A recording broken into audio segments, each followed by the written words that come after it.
Dans un village calme au cœur de l'Afrique, vivait une femme nommée Nayela. Elle était pauvre, veuve et mère d'un seul garçon malade, Tiano, qui ne pouvait plus marcher depuis des mois. Chaque jour, Nayela parcourait plusieurs kilomètres pour chercher de l'eau.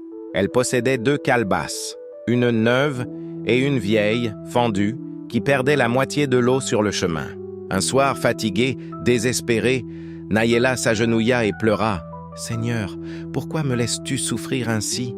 Pourquoi me donnes-tu une calebasse brisée et un enfant malade? Pourquoi moi ?» La nuit, elle fit un rêve. Dans le rêve, une voix douce mais puissante lui dit « Demain, regarde bien le chemin que tu prends. Regarde avec les yeux du cœur. » Le lendemain, Nayela reprit la route. Le soleil se levait, les oiseaux chantaient, et pour la première fois, elle marcha lentement, observant tout autour. Sur le côté droit du sentier, là où elle portait la calebasse neuve, le sol était sec, dur, sans vie. Mais à gauche, là où elle portait la calebasse fendue, le chemin était couvert de fleurs. Des fleurs magnifiques, jaunes, rouges, violettes, comme un tapis vivant. Elle resta immobile, les larmes montèrent. Et alors, elle entendit la même voix que dans son rêve. « Depuis 2 ans, c'est ton vase brisé qui arrose ce chemin.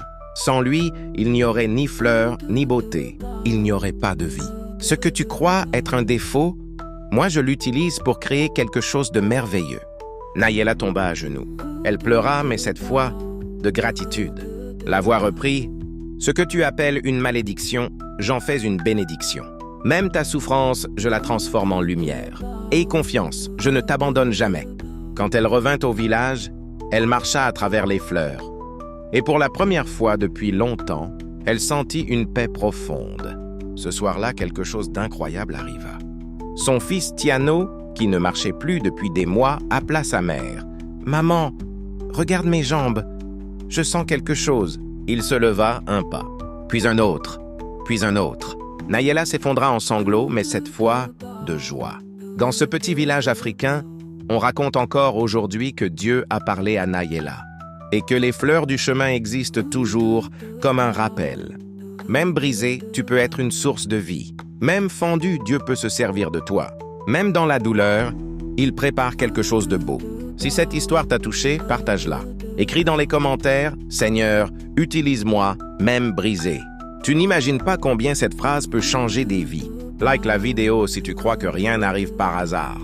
Abonne-toi pour plus d'histoires qui réveillent l'âme.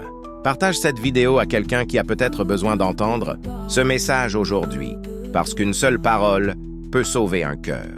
Et une simple vidéo peut changer une destinée.